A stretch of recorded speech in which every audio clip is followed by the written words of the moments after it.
Om Shanti. Greetings of peace and a very good evening to all the brothers and sisters who are listening to this Ramayana Yajna. And yesterday there was one question that was very common from many of our listeners, and the question was, which are the 10 senses? And I thought you all know, because the 10 senses that we have, 5 physical senses which are very well known, but the 5 subtle senses. The subtle senses are that of the soul. Mind, intellect, sanskaras, the consciousness and the attitude. These are the 5 subtle sanskars, because they also play a very important role in human life. The mind, when the physical sense organs are not in our control, when they are not in discipline, definitely the mind also starts wandering. It has so many thoughts that are being generated. And today everyone in the life are suffering because they have some negative thoughts. So the mind is not in control. We do not know how to discipline our mind. And that is where human beings feel that they are losing the game, because the mind is not within the control. And in the spiritual method or spiritual knowledge, we are given this wisdom, even in, as Brother Kem mentioned, in Srimad Bhagavad Gita, when this problem arose with Arjuna, that he was not able to master his mind, he was not able to discipline his mind, then God gave him a beautiful method of mastering the mind. And he said, make your mind your best friend. Make your mind your best friend. Today, mind has become our worst enemy. And why it has become worst enemy? Because we have nourished all negative. Just as if we nourish the body with junk food, unhealthy food, how can we expect to be healthy? Similarly, the mind is also fed with all the junk thoughts, that is, waste thoughts, negative thoughts. And when this is being fed to the mind, definitely it starts playing mischiefs. It is out of control. It is not disciplined at all. And every one of you have this experience. When a child at home is not disciplined, how much troubles the parents have to take up in their life. When the child's mischievous is out of their control and they are not able to discipline the child, the mind is also a small child. And if I am not able to control the mind, if I am not able to discipline the mind, then it also makes me get frustrated at every moment. It makes me get tired. It makes me feel exhausted. It drains my mental energy, and we are not able to understand why the mind is being like this. Sometimes people feel everybody's mind is like that. Yes, in Kali Yuga, mostly everybody's mind has become such. So when God descends on this, that Supreme Ram, the one who is beyond name and form, when he descends in this world, he gives this beautiful method of disciplining the mind. Make your mind your best friend. Just as in today's world also, many psychologists, they advise the parents when they go with this complaint to the psychologist, my child is not within my control, what should I do? And what do they advise? Become a friend to your child. Become a friend to your child. Don't command him. Don't just order him. No, you can't order him. They're mature. They have lot of information of the world. And so you have to be a friend to your child. The moment you will become a friend to your child will start listening to you. They also will feel a part and they can obey your suggestions. You just have to suggest, look, this is what I have an experience. If you would like to get this. So when we share something beautiful with our children, we become friends to our children, they start getting disciplined, they start listening to us, they become obedient. The same thing with the mind. We have to make our mind the best friend. And how can we make the mind the best friend? We also need to nourish the mind with some good thoughts, with some healthy thoughts, with some spiritual thoughts. Then the mind will let go of its mischief. It is very matured. If I know how to make him my friend, give him suggestions, give him ideas, then it becomes disciplined.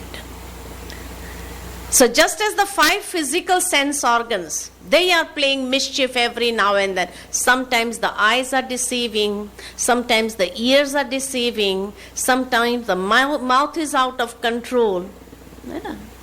Somebody has rightly said, this tongue has no bones, but it can break bones when not managed properly.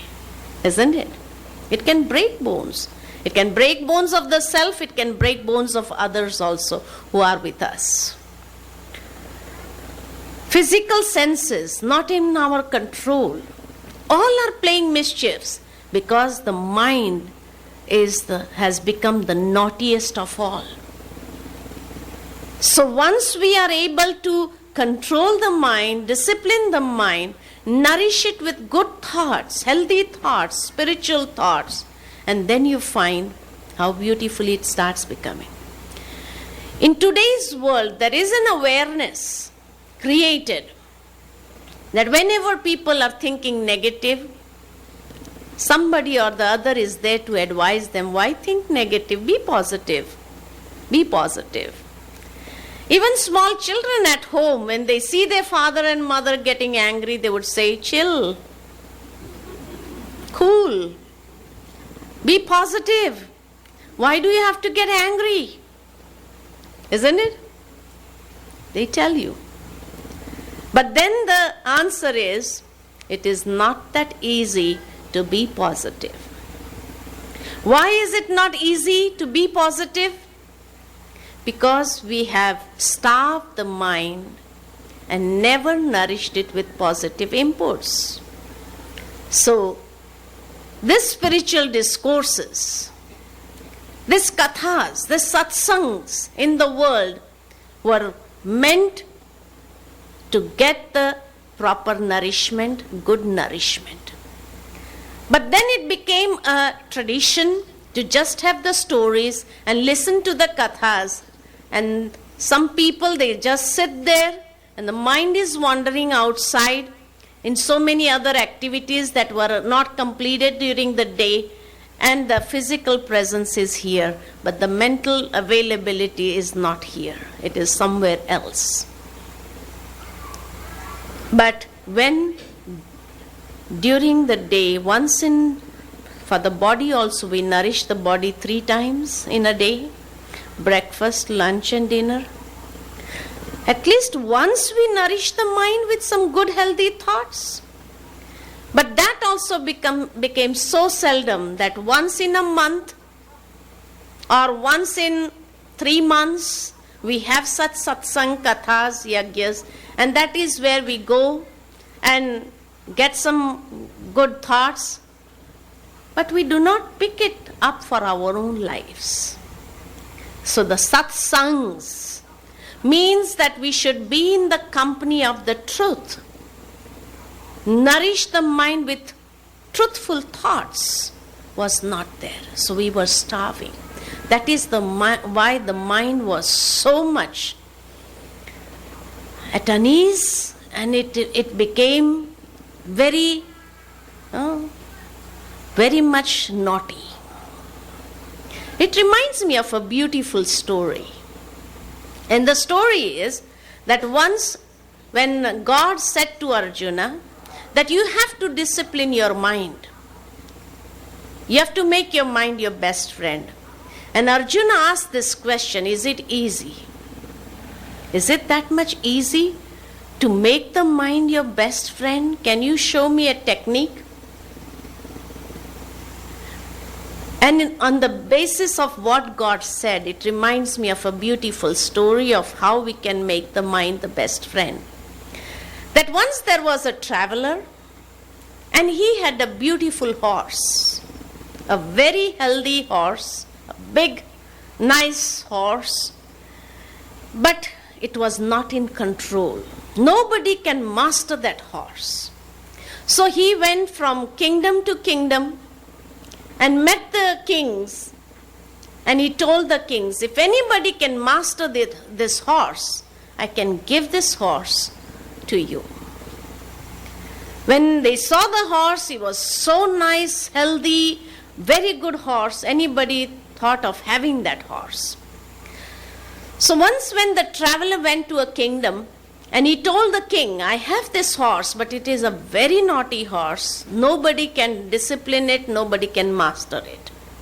If you have anyone who can master this horse, I can give this horse to you.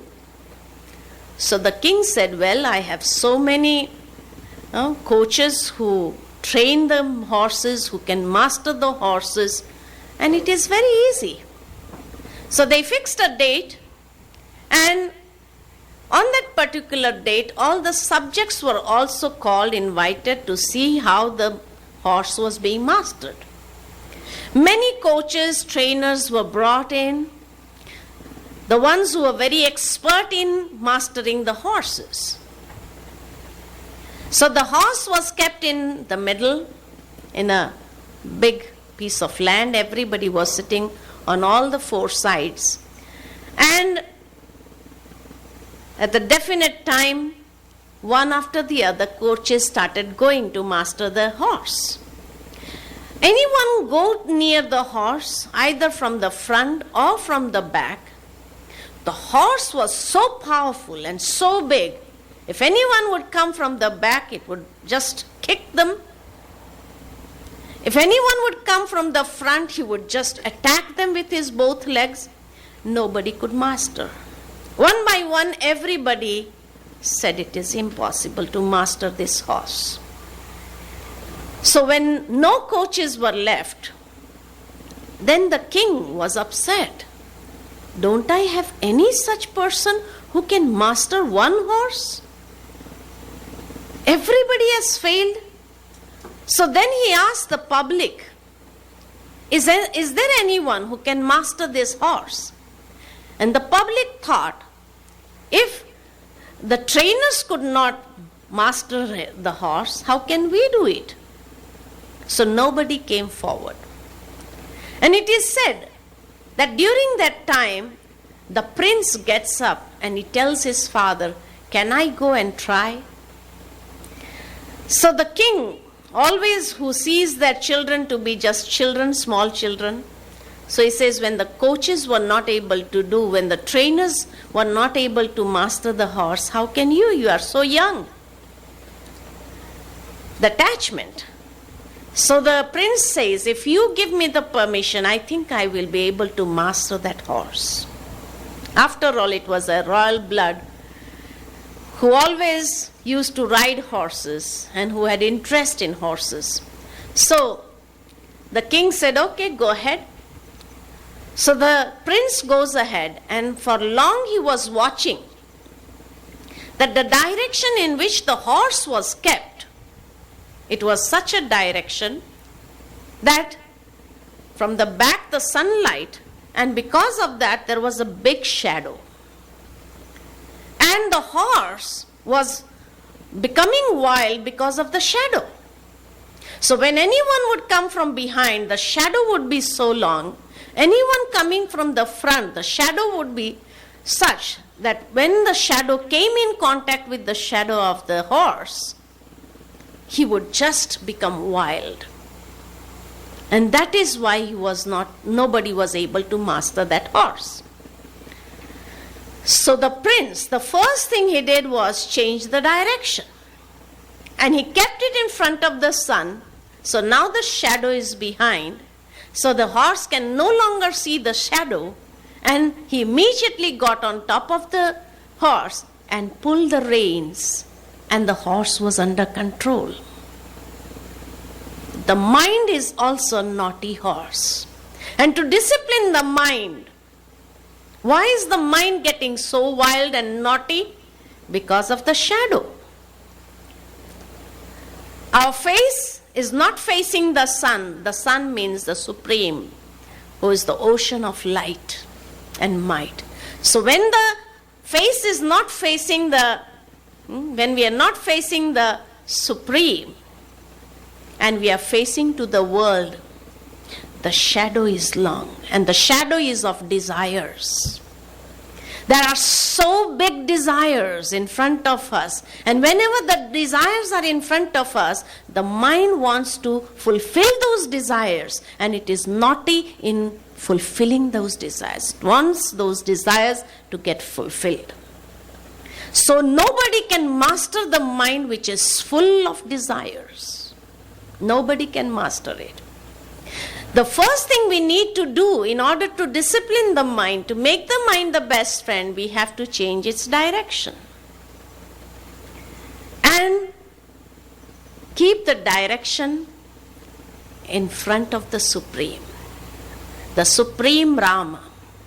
When we face the Supreme Rama, the desires are behind. Just as it is said that once the person was asked to walk and catch his shadow. And the moment he is able to catch the shadow, he will get whatever he wants. And he walked the whole day to catch the shadow. He did not receive the sunlight, but he did not receive the shadow also. He was not able to catch the shadow also. And he went on and on and on and on, and he got exhausted and fainted. But a sensible person did one thing. He just turned around, faced the sun, and started walking. And where did the shadow go? The shadow started following. The shadow started following. When we run after desires, they are never going to be fulfilled. But when we face the Supreme, we concentrate, focus our mind on the Supreme, when we meditate on Him, when we do dhyan of the Supreme Ram and start walking in our life, what happens? The desires are automatically fulfilled. They follow us. They follow us. Don't run after the desires. You start walking on a spiritual path and the desires are getting fulfilled one after the other. This is what our brother Kem also mentioned, knowledge. Knowledge is the beautiful thing that we have got, the beautiful instrument that God has gifted us with. And this spiritual wisdom fulfills all the desires. There is no desire which is unfulfilled. Maybe we may not have the materialistic desires, but internally it contents the human mind so beautifully.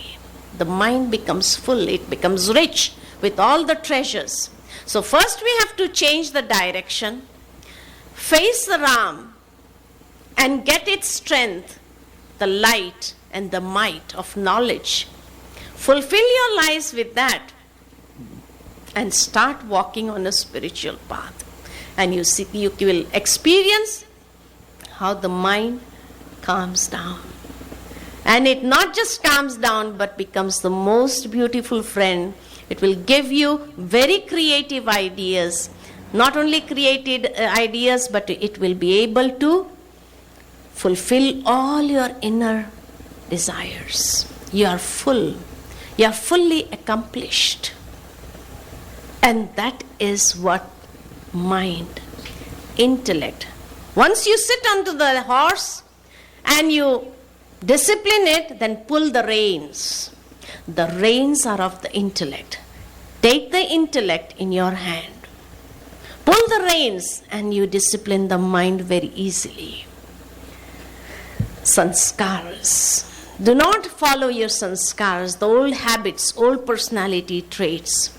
But on the basis of knowledge, when you nourish your mind with some good thoughts, it will create new sanskaras which will elevate you to such a beautiful level from where you are able to see the world as a detached observer.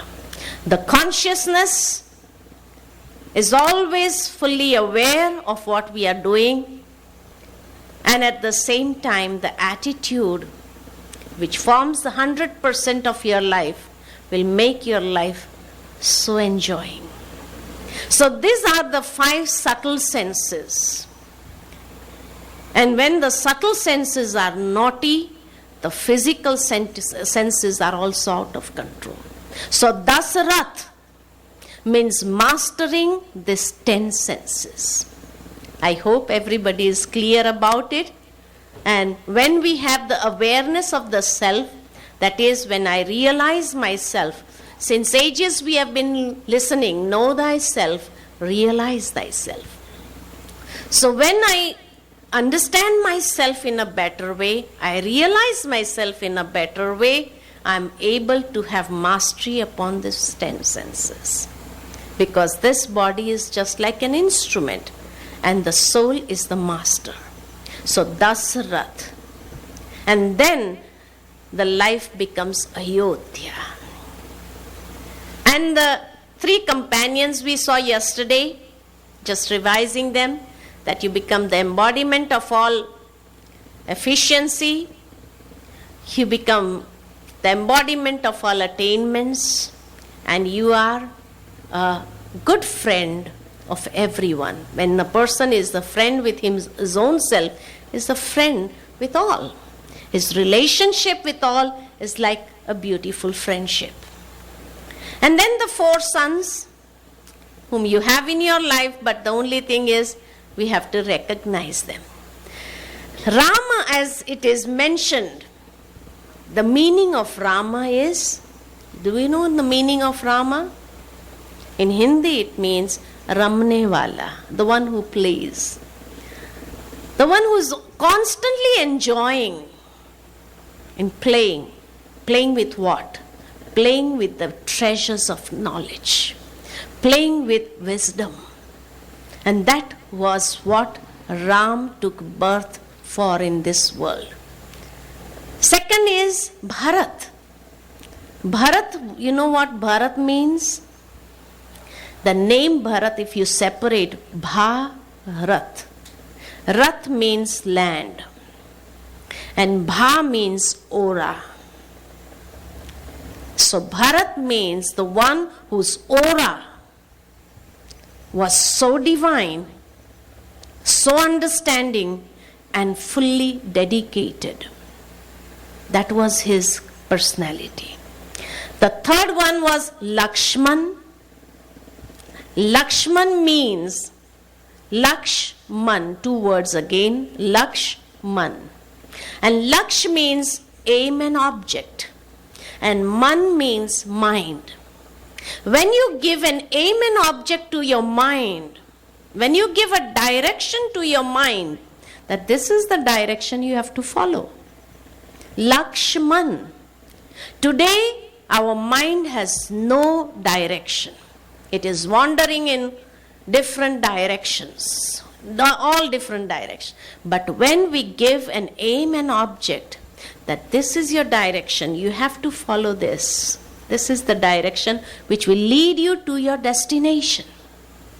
So when I give a laksh to the man, to the mind, it becomes obedient. It is able to inculcate what is being said. It is able to renounce body consciousness, the ego consciousness, because now it knows its destination and it has started following towards that destination. It has started moving towards that destination. So, no confusion, no ego. When there was no direction, when he had no awareness of what the aim and object of his life is, there was no meaning to life. There was no purpose of life. And so he was leading a purposeless life. But when we get an aim and object of the mind, we give a meaning to our life. We are able to lead a purposeful life. We know my being in this world is for this purpose. This is what my life is meant for. And then when we renounce ego, renounce body consciousness, renounce the negativities, that is Lakshman. He renounced everything. He renounced his wife, he renounced his own identity in serving Rama. And the fourth is Shatrughna, who did not have any enemies at all because his mind was disciplined and he knew about what was going, so he always started cooperating, everyone. So these are the 4 sons that you also have. You have these 4 sons. Always play with the treasure of knowledge. Realize the aura that you have within you, the aura of divinity. Become Bharat. Realize what the purpose of being in this world is, so that you can give a meaning to your life. You do not come under the false identity of I and my. You are able to renounce that and you become friends, or you have no enemies, no shatrus, and you are friend to everyone. One who can inspire all, one who can guide all. So you have these 4 sons in your life. If you make them firm in your life, see how your life is going to be like. And then, as we saw till yesterday, that when they were taken to Mithila, where King Janak was, and Janak had this condition, then anybody can marry Sita, who is the embodiment of purity, the one who will break the bow of Shiva.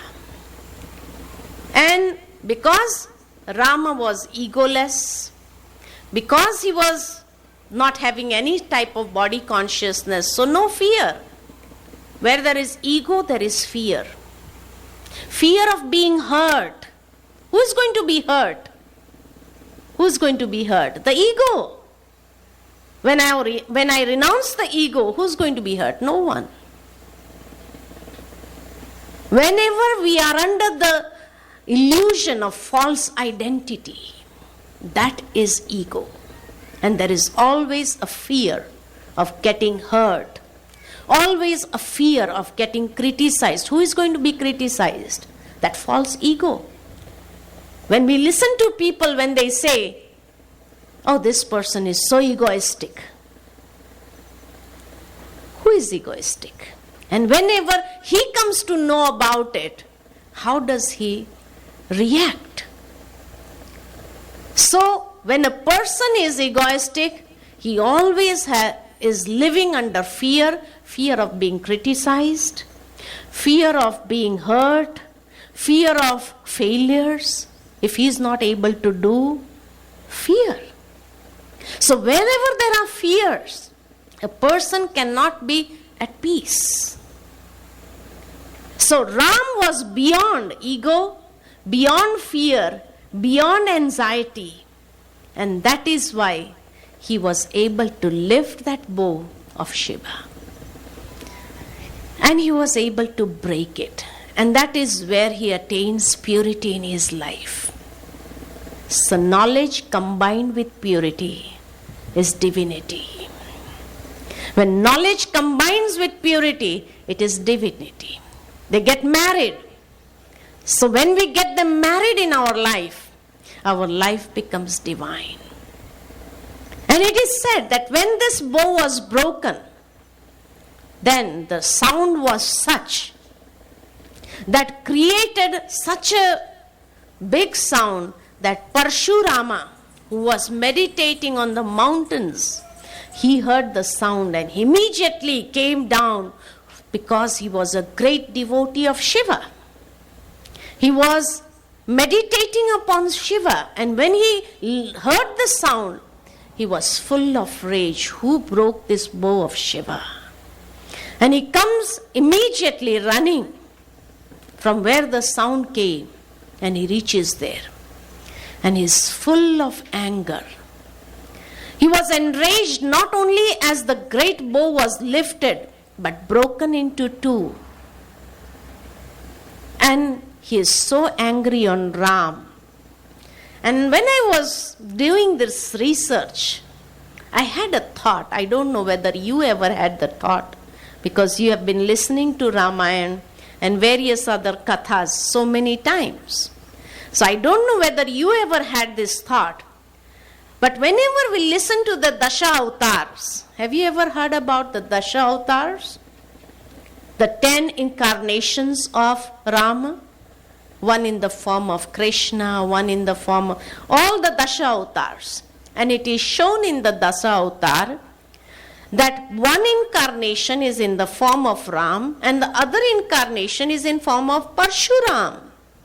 So both are the incarnation of Vishnu. Now always it is shown that all the incarnations were at the different times. How can, the first question is, how can two incarnations of Vishnu be face to face? That is the first question. Nobody has the answer to this. Another question is, even if they come face to face, how is it that they did not recognize one another? And Parshuram is getting angry on Rama. How can you break this bow? He could have realized who he was. If it was his own form, manifested in a different form, then he could have recognized. And he doesn't recognize. So this is another wonder. How in the scriptures they have been making mistakes. And why these mistakes are made, I'll just relate a small example. You might have played this game in your childhood times. In the school, if there are 50 students, all the students are called out to play a game. And they are made to stand in a circle. And then the teacher would call one child and tell a story in his ears. And that child would have to go and share that story and tell that story in the ears of the second one. The second one would share the story in the third one's ears. The third one would share it in the fourth one's ears. And after the 50th child, what would happen? Will we get the same story or will it be changed? We have all experienced this. So just imagine when the scriptures were written, and after that how many people interpreted them. And in this interpretation, they did not realize that they are making a mistake, and in the future generations when we will tell them this story, they will have this question, how can both the incarnation come face to face? And even if they come face to face, they should recognize one another. Both were the incarnation of Vishnu. So this is how mistakes were being made in our scriptures also. And then, when there was no answer to it, what were we told? Whenever anybody asked any question, they were told, you cannot have doubts. Otherwise, it is a sin to doubt. So nobody had the courage to even ask any questions. How can they be one and not recognize one another face to face? And breaking the bow, and he is so enraged and he is full of anger and he says so many things to Ram. But it is said, there it is said, Ram recognizes Vishnu's second form of Parshuram. And so he keeps on smiling. And the moment he's smiling, he's getting more and more angry. When he gets so angry, then smilingly Ram says, look, I'm your younger brother. You are Parshurama, and my name is Rama. Your name is greater than me. I am so small. He teaches us, whenever anybody gets angry, bow down. Bow down in front of them, and they cannot say any word. If you react, if you oppose, why are they getting angry? Then they would be full of rage. So in order to calm them down, to calm their anger down, to calm their ego down, just bow down. And this is how he says, my name has only 2 letters, Rama. And your name has 4 letters, Parshurama. So you are elder to me. As a younger brother, please forgive me if I've done any mistake. When he knows that he's not done any mistake, but still he bows down. So he teaches us in practical life. You will be facing people who are so egoistic, so full of anger. And sometimes they may misunderstand you. You may be right, but they will get angry on your actions. And at that time, instead of confronting them, calm them down. By bowing down and with sweet words, you win their hearts. Rama teaches us how to be in practical life. Don't confront anyone. Beautiful lesson, isn't it? To win the hearts of others. So Ram led a life of a common man and taught us how in a household life we have to lead. Don't react. Don't react. Don't confront. Bow down. And immediately all the anger was vanished. And Parshurama realized that this is my own incarnation. How can I confront him? And after getting that realization, he goes away from there. He leaves that place and he goes away from there.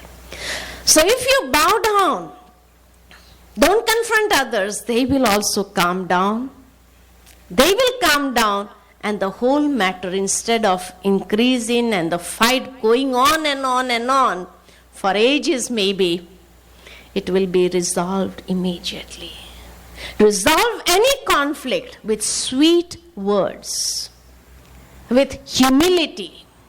When there is humility, sweet words, you can win the hearts.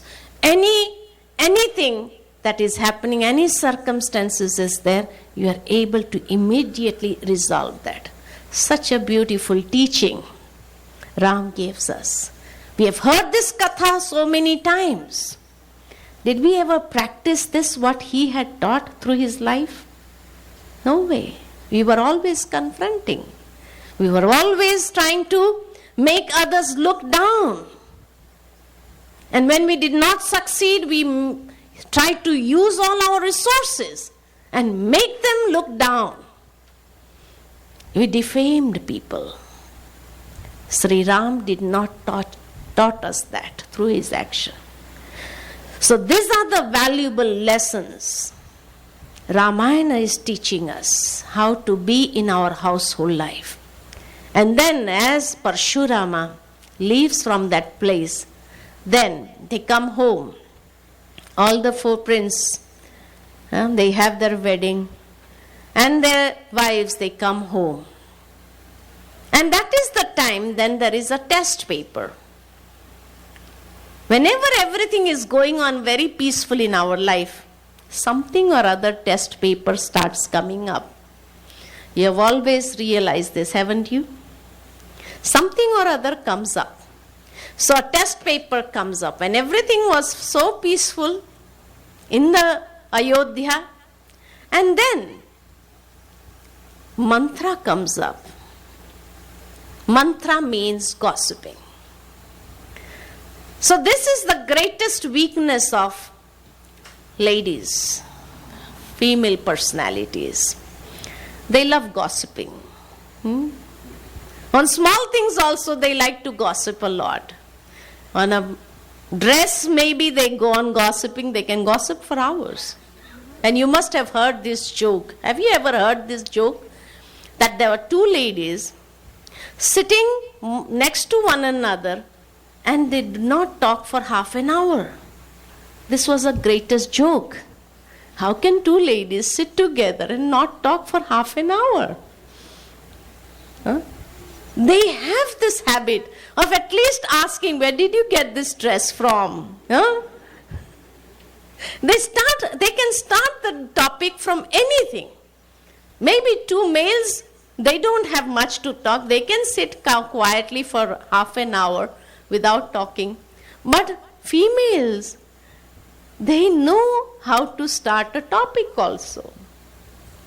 They know how to start a conversation. They cannot sit quiet for half an hour. This is the biggest joke. Huh? They cannot sit quiet for half an hour. And then they start conversation, maybe with the dress. And they ask the other, how does this dress look? And maybe it is so beautiful, so elegant, very expensive. But if the other person says, I think this color does not suit you, you should have brought another color, And that lady becomes so upset. So expensive dress, so elegant, very nice. But somebody has just commented, this color does not suit you. And then she is so much frustrated. When can she go home, change and wear another dress? So our personality is on the basis of the opinion of others. Isn't it? And this is what mantra was trying to do. She had tried many times because she had come with Kaikai from her parents' home. So she was always so much concerned and she had so much of love for Kaikai that she wanted Kaikai to be always like in the front. And Kaikai's child also always to be in the front. When Kaikai had so much of love for Sri Ram, she loved more than Kaushalya did. That is what Katha says. That she had so much of love for Sri Ram. But here mantra tries to gossip and put all the waste in her ears. And when she puts all the waste, that you should get Bharat crowned, not Sri Ram. You should not have that much of love for him. One day, otherwise, he will favor Kaushalya and you and your child will have to leave. So much of gossip, she was putting all the waste in the mind. She was trying to corrupt Kaikai's mind. She was trying to poison the mind of Kaikai. And this is what happens in our practical lives. That sometimes there are certain characters in our families also who try to poison because they themselves are not satisfied, dissatisfied, and they want to acquire something, but they are putting the gun on your shoulder and they are trying to achieve something through you. So mantra was trying to achieve that recognition. So she put the gun on the shoulder of Kaikai, started polluting her mind, and with all the gossips. And there are two aspects of this story. Normally it is said Kaikai got influenced. Kaikai got influenced with whatever mantra said, and so she was having this desire to get Bharat the throne. But that is not true. That is not true. This is just one side of the story. The second side of the story, which is so beautiful, and that is why it is said, because Kaikeyi was poisoned, and so when she demanded from Dasrath that today I want my two conditions to be fulfilled. So the one who was fully accomplished, who was the embodiment of attainments, today she has desires. Otherwise nothing was there that she was lacking in her life. The same thing, this is shown in the character of Kaikeyi. And it is said that is why no people ever keep the name of their daughter as Kaikeyi. No human being would ever name their daughter as Kaikeyi. So Kaikeyi was only one. Yes, Kaikeyi was only one because her greatness. No woman today has the greatness which Kaikeyi had in her life. What was her greatness? The other part of the story which is not known to anyone, the other part of the story which is mentioned in the Ramayana of the South India. It is not mentioned in the Ramayana of North India, but it is mentioned in the Ramayana of South India, which is so beautiful, where Kaikeyi is portrayed as the a very great lady. And definitely no lady can become as great as Kaikeyi. What was that greatness? The greatness was that when Kaikeyi used to go on rounds with King Dashrath, she was very well aware of the affairs of the kingdom, what was going on in the kingdom. And whenever she went on the rounds with King Dashrath, she had always visualized that the devils were troubling the rishis and munis. And it is the duty, responsibility of the king and the queen to look after their subjects, not only subjects, look after the rishis and munis also, that they are not being troubled or harassed by anyone. So she was very well aware of what was going on in the kingdom. And she had great love for Ram. So that is when she realized that only one person can protect these rishis and munis, and that was Sri Ram. And she was such an intelligent lady that because she was very close to Ram, she knew that Ram was an incarnation, and his incarnation was meant for a purpose. He did not come to this world just like an ordinary being and die ordinary in an ordinary way. So she realized why Sri Ram had incarnated on this world and what was the purpose of his life, what was the purpose of his being in this world. When she realized that, because she was so close to Ram, many a times in their talks this thing had come up, that Ram had said, I have come to this world with a definite purpose. There is a great task awaiting me, which I have to complete, for which I have taken birth. So Kaikeyi was very well aware of the task that was meant for him. And when she was on the rounds with King Dashrath and she saw the condition of those rishis and munis, and she knew that only Ram could protect them. But if he would be crowned king, then just as Dashrath when he was crowned king, he could not do much for those rishis and munis. So similarly, if Ram would be crowned the king, then he would get so much involved in the kingdom matters that he would not be able to give time to those rishis and munis and save them from those devils who were putting a lot of obstacles in their yajnas. So when Mantra was gossiping, she realized that there is something which is positive in Mantra's talk. And she said, okay, this is something. It clicked her mind. And she thought, okay, the kingdom matters can be looked after by Bharat also. But then she knew that Dasrath was attached to Sri Ram so greatly that he would not allow him to go into the jungles to protect those rishis and munis. He was so attached. And he cannot let him go. He cannot give him the permission.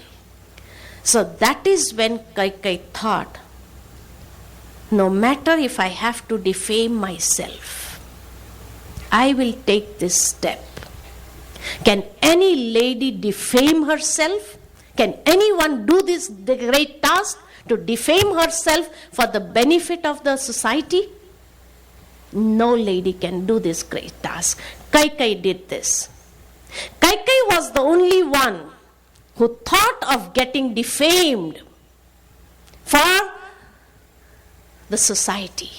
If the rishis and munis can live in peace, if they are able to perform the yajnas peacefully, if they are able to spread good vibrations in the society, no matter, I can get defamed myself. That is why it is said, na bhuto na bhavishya. There is no other Kaikeyi. Kaikeyi was only one. Kaikeyi was only one. And nobody ever dared to keep that name Kaikeyi, because they thought if their child or daughter had to get defamed for the benefit of the society, we may not be able to see that. So that is the greatness of Kaikeyi, which no lady today in the world ever has. So she took from this gossip, she took this message from mantra only. Now let me ask the two conditions to be fulfilled. So this is how I can help Ram to lead the purposeful life for which he has taken birth. And that is why she was so great. She was so great. She helped Ram also to fulfill his purpose. And that is why Sri Ram never blamed Kaikeyi for whatever happened in his life. Because he understood that my mother loves me so much, Kaikeyi loves me so much, and she is helping me fulfill my purpose. She was the... So they secretly, both of them, they were the only two people who knew what Sri Ram had come for, why he had taken birth to kill Ravan. And in order to do this task, if he is engaged in the kingdom matters, he won't be able to go and kill Ravan. It will be impossible. He cannot save the rishis and munis. He cannot do this great act of charity. So that is why Kaikeyi was ready to defame herself. What a greatness she had. And then it is said she goes to Dasrath because she knew his attachment to Ram was so great, so she had to become firm. She had to make her form in such a manner that she is able to get her two conditions. If she would have been soft-hearted, then she would not be able to help Ram fulfill the purpose. So she became very firm and she compelled Dashrath that I want these two conditions which you had promised me, and I want them to be fulfilled. There is another message also in this, that Dasrath gave the promise, okay, two promises I have for you. Whatever you want in your life, get them from me. I will fulfill them. And it is said that Queen Kaikeyi said, at this moment I don't need anything. Whenever I will need, I will ask for. The other message from this act is, never give anyone a promise without knowing the intention. Never give anyone, okay, I promise to do anything for you. Never give anyone a promise without knowing their intention. This is another message.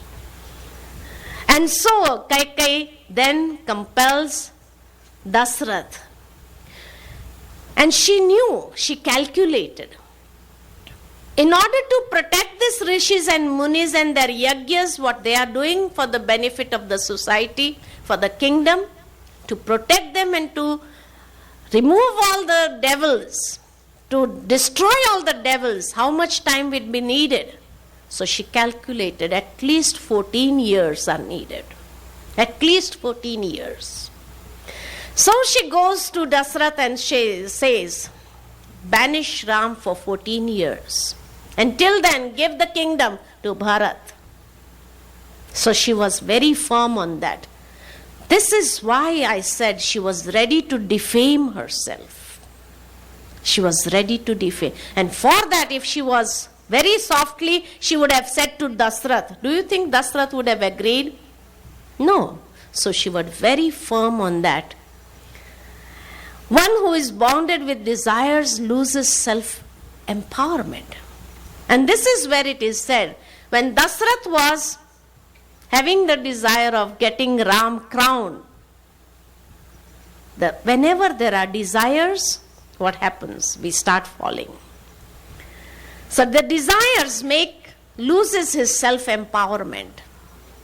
And it is said, when Ram understood the secret, only Sri Ram and Kaikeyi understood the secret.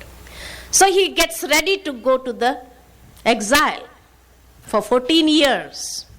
He knew now the time has come for him to fulfill the purpose of his life, taking birth on this world. So first of all, when he gets ready, first of all, he does not go to Kaushalya to take blessings. He goes to Kaikeyi to take blessings. He understood the secret. So he goes first of all to Kaikeyi to get the blessings. That now you have become a medium for me to go out and fulfill the task. So I need your blessings first. The honor that he gives to Kaikeyi, because she was able to understand his feelings. And Ram also did not want to let her look down. But that is the greatness of Kaikeyi. So he first of all takes the blessings from Kaikeyi, and then it is said, Lakshman also accompanied. Because Lakshman, so that the objective of the mind has not to be deviated. That is why Lakshman accompanies Ram. So that the purpose is fulfilled by Ram, so that his mind does not deviate. And Sita also accompanies, means the purity. The purity of his life should be maintained. That the devils and the female devils should not influence Ram and deviate him from his task. So that is why Sita, the embodiment of purity, accompanies, and Lakshman accompanies, not Shatrughna. Because he was going to face the Shatrus. And the Shatrus, our Shatrus are the evils, the evil tendencies, the weaknesses. That is why Lakshman, that in fighting with those enemies, in fighting with those devils and evils, we should never get deviated from our minds. Lakshman. So beautifully it is written in Ramayana, isn't it? And so all the three, they go, but the feet are touched by Ram. Lakshman has anger in him. he doesn't touch the feet of Kaikai. He says, I don't need blessings of Kaikai. I am okay. Sometimes this is what happens when we come into a little bit of ego also, body consciousness. We think we don't need the blessings of anyone. I'm okay. I'm full. And purity. The pure feelings attached to Sri Ram's life. And the aim and objective was very clear. The purpose of his life was very clearly seen. Now the time has come to fulfill my purpose. And then he goes to Kaushalya, and then he goes to Mother Sumitra for blessings. So he takes their blessings, and all the three, they depart. And it is said that Dasrath is so much in like mourning stage that he has no control on his own self and he's on the deathbed. The attachment will always lead, wherever there is attachment will always lead you to a state where you will have so many attacks, emotional attacks. In today's world, why do people have heart attacks? You know why they have heart attacks? Emotional attacks. Why they get spasm in their hearts? Because of attachment. Wherever there is attachment is going to make you feel hurt every now and then. So Dasrath was also on the deathbed. And when he takes leave from the kingdom, Dasrath is not able to see this scene. And it is said when the soul loses wisdom, purity and renunciation, the control over his 10 senses is also lost. When the three take leave from his kingdom, when wisdom goes away from our life, when purity goes away from our life, and when renunciation of ego also goes away from our life, then we lose control over the senses. So this is why Dasrath also lost control over his senses. And then he remembers the curse. You know the curse? What Dasrath was cursed with? Dasrath was cursed. And his curse was that he had this power of any sound that he hears, he can just shoot the arrow in the darkness and it would hit the object which was making the sound. This was the gift that he had. So one day he was traveling at night, and while he was crossing by a river, he heard a sound. And he thought there is an animal. So he thought of shooting an arrow into the unknown. And he shot Shravan Kumar. And when Shravan Kumar died, he said to Dasrath, please, my parents are blind. I was serving them. They are thirsty. Go and give them this water at least. And don't tell them that I have died. And he leaves his body. That is when he felt so much. Sometimes we have great talents. And out of ego we start using those talents. And we hardly realize we harm some people's emotions. We harm some people's feelings. And we don't understand this. This is the teaching we get from Ramayana. That whenever you boost your talents, your skills that you are gifted with, and you start using them blindly, then you are hurting so many people unknowingly. So Shravan Kumar dies. So Dasrath takes the water to the blind parents. He doesn't say a word. He offers the water. And the parents, they catch vibrations. Souls have this ability to catch vibrations. So when they catch the vibration, this is not our son. So they ask, who is it? And where is our son? So then he falls at their feet, out of great realization. And he is repenting for it. And he says, I just used my talent. And I unknowingly that arrow hit your son. And he has died. So, Shravan Kumar parents, they also die. But at the time of their death, they curse Dasrath that when you will die, you won't have any of your sons by your side. So, any action that is performed unknowingly in our life, we may not be aware of when performing any action, but any action that is performed unknowingly also in our life, we have to reap the fruit of that action. Don't ever feel, well, I was not aware of it. It hurt others' feelings. What can I do? This is what today's generation speaks about. Well, I was not aware. It was unknowingly, and it made them hurt. It made them feel hurt. When parents, they say sorry. Even if you did this unknowingly, but you have hurt their feelings, say sorry, and they are not ready to feel sorry about it. Remember, any soul which has sorrow, and that sorrow is caused because of me, I become an instrument to cause sorrow in their life. That means unknowingly I have created a karmic account, and at the time of settlement, the fruit of it will be magnified. And that is what has been shown in Ramayana. This is the teaching that we get from Ramayana. We have heard this story so many times.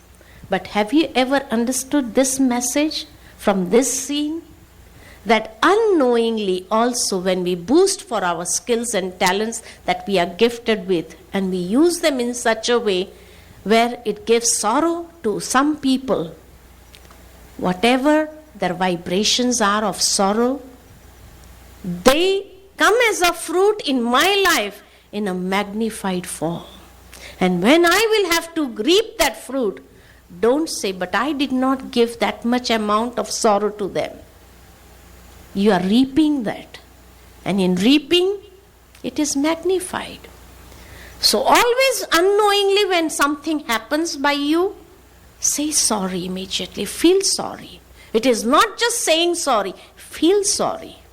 And try to help them so that they do not generate such vibrations, that it magnifies in such a way.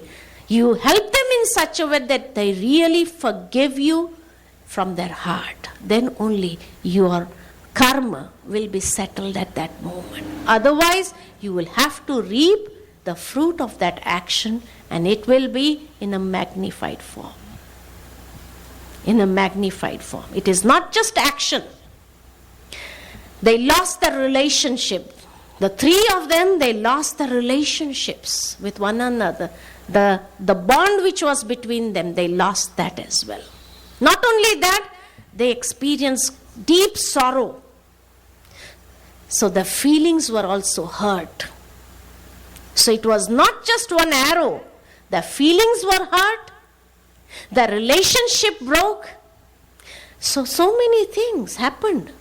That is why one karma, when it has a repelling effect in our relationship, in their relationship, because of my action. In their feelings, it caused them great sorrow because of my action. If it affects their health because of me, that is also another. So 4 times, 3 times or 4 times that action has created a repelling effect. And so we'll have to settle that karmic account, and when the time would come, it may not be immediately, but when the time would come, it would create so much of pain and sorrow. Never ever mention at that time, I never knew.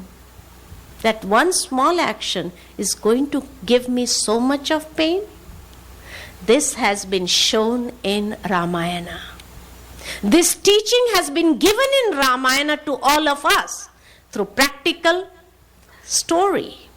That is why it is a practical story, which gives us so beautiful messages of what type of actions we should do and how we have to repent in such a way. But when Dasarath did that also, but he was not able to bring Shravan Kumar, and the parents also lost their life because of that. The relationship, that bond was broken between all the three of them. The sorrow that caused them to leave the body was so deep. So 4 times it multiplies. And this shows every action, even though he was Dasarath, even though he had mastery over his senses, but still when he had performed a wrong deed, he has to reap the fruit of that. If they are not spared, how can we be spared in this Kali Yuga world? So we have to take this message in our lives. So unknowingly also, don't try to hurt the feelings of anyone. Always be sweet with everyone. Give them good, whatever you have in your life, give them all that good. Help them in every way. This is what Ramayana teaches us. And that is when it is said, Dasarath sends his most obedience minister, Sumant, that you go with them. You accompany them. My children may need your help. They may need your advice. They may need your wisdom. So he sends him. And it is said Ram, Sita and Lakshman left for the forest. And the minister Sumant, Su means good, auspicious. Man means good thoughts. The one who had good thoughts, good feelings, good vibrations for everyone, and who always did good karma. So he was also sent with them. Dasarath sends one of his most favorite ministers, Suman, the good wishes, the good thoughts and the good deeds. You go with them so that you may help them on the basis of your wisdom that you have. So the good actions wanted to accompany them, but Rama, that is the wisdom, compels him to go back to Ayodhya. Why does he compel him to go back? Because he knew the condition of Dasarath, that he is on the deathbed and there is no one besides him. The 3 companions are not able to console him. So he says to Sumant, at this time, he needs his good actions, that punya. He needs his good deeds. You have to be with him so that it will not give him that much of pain. When a person's punya karma, when his good deeds are with him, the pain is less. But if the good karmas also take leave from our life, the pain increases 10 times more. So Sri Ram, on the basis of the wisdom he has, he says to Suman, at this moment my father needs you. You are the true companion. So go to him. He needs you so that the pain lessens. It reminds me of a beautiful incident that once there was a king and he had 4 queens. 4 queens. The first queen was not that much loved by the king. She was always neglected. But she did not have any feelings. She was so mature. She had good feelings for the king. Although she was neglected in every way, she was not loved by the king, but she had no complaints. Still she had good wishes. The second queen, the king loved him on occasions, On occasions he would introduce, he would be with him. Not always. He would take him take her with him. No. On occasions, he would keep him there, so that everyone knows about. The third queen is said to be loved by the king. He used to admire her. She was so beautiful. So he admired her. But the fourth queen, he was so possessed of. And everywhere he went, he used to take the fourth queen with him, wherever he went. But when the king was on the deathbed, he said, he knew that he's dying now. So he called all the three queens, not the fourth. The fourth one was neglected. But she always used to go whenever she knew that the king had called. So she also would go stand behind to find out what was happening. So the king asked the fourth one, whom he was most possessed of, and he said, look, I've always been taking you with me wherever I went. So now I'm leaving this world, and I want you to accompany me so that I will always be with you wherever I go. The fourth queen, she was so selfish. She said, I'm sorry, I'm yet too young, I cannot accompany you. And she immediately leaves the king's company and goes away. The king had so much feelings. His feelings were hurt. So then he asked the second one, whom he admired the most, and he also kept him also together with him. So he turns up unto the third one and says, will you accompany with me? So she says, I'm sorry, there are already some men who are waiting for me. Immediately you leave, I will get someone else. I can't accompany you. I'm always, people want me to be in their company. So I'm sorry, I cannot come. She also left. So he was hurt a lot when both of them refused. So he turned up onto the third one and said, can you accompany me? I've always kept you. Whenever any occasions were, I always kept you. So the third one said, I can accompany you to the graveyard, but then onward you have to go alone. I won't accompany you on your onward journey. I'm sorry. So the third one also left. So the king was hurt so deeply. He didn't say anything. And then the fourth one said, I am ready to accompany you. Will you take me with you?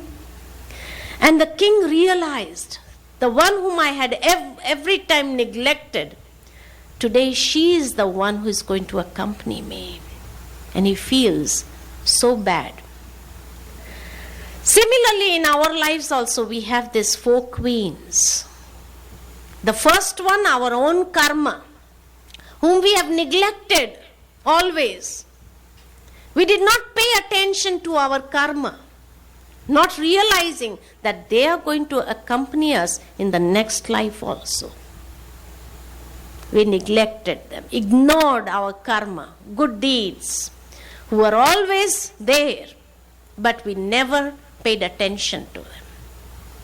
The second queen that we have in our life is relatives, our relatives.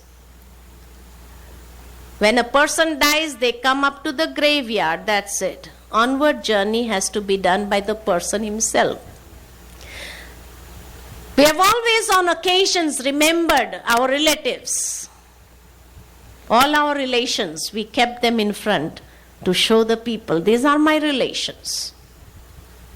They accompany us to the graveyard only. And then onward journey we have to do ourselves. The third queen is our wealth. All the wealth that we have. And they say we are ready to become somebody else's.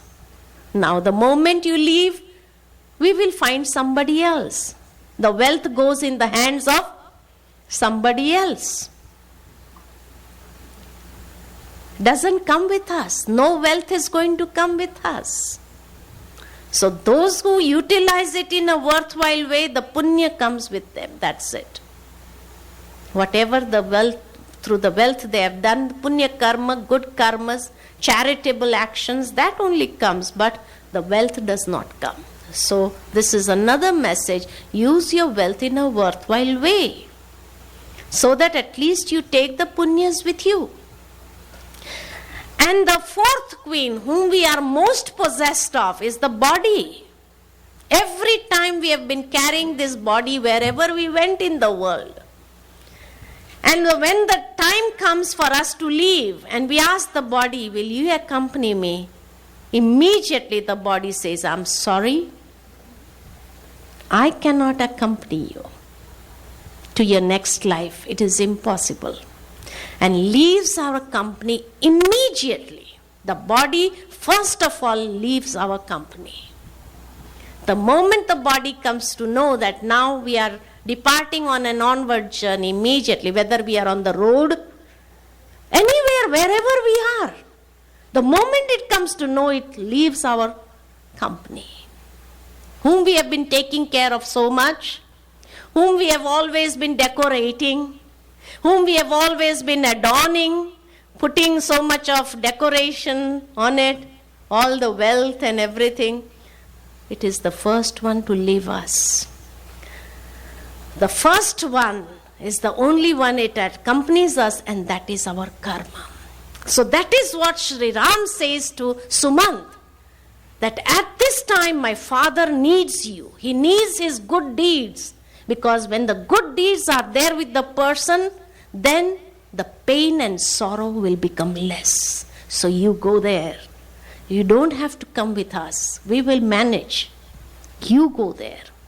So these are the teachings of Ramayana. So beautiful. Each and every incident has a very deep message for us to understand, to inculcate in our lives, to get that inspiration and give a new direction to our life. Okay? So we will end here, and tomorrow we'll continue further with some more deep secrets and new messages, what Ramayana teaches us. Om Shanti. So for a few moments we shall sit in silence and contemplate on what we heard today and how we have to create that awareness in ourselves. What is that awareness that we have to keep in our mind so that we are able to lead our life in the most beautiful manner? So for a few moments, just focus within. Let us contemplate and realize that in our lives we have the 10 senses, the 5 physical senses, and the subtle senses are mind, intellect, sanskaras, consciousness, and my attitude.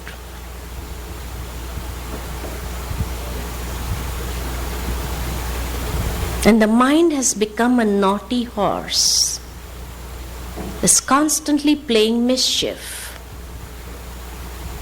But today I realize, let me make my mind my best friend.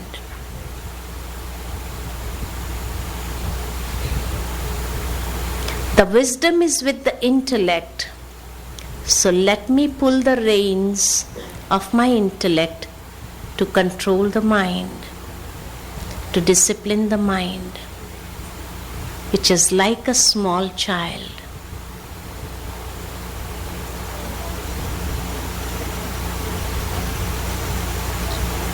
Let me nourish the mind with some beautiful thoughts of wisdom. And the spiritual wisdom is the healthy nourishment for the mind. so that it calms down, gets disciplined, and gets a new direction.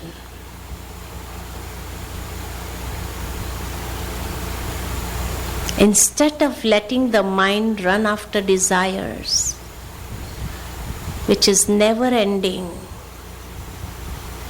let me turn my direction towards the Supreme. And as I focus my attention on the Supreme, I receive His light and might. I realize the purpose of my life, why I have taken birth on this world. As Sri Ram knew the purpose of his life, and he was constantly aware of the purpose of his life, let me, the Atmaram, realize my purpose of being in this world. Why God has sent me to this world to complete a definite task. And if I am able to realize that, He has blessed me with the qualities, the values, and I awaken them,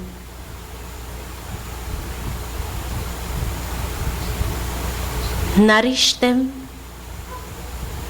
and take the mind on a journey of life so that I reach my destination with that awareness.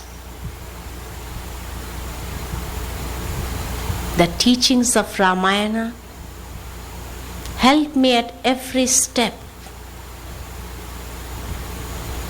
Wherever there is confusion, it clears my path, gives light of understanding.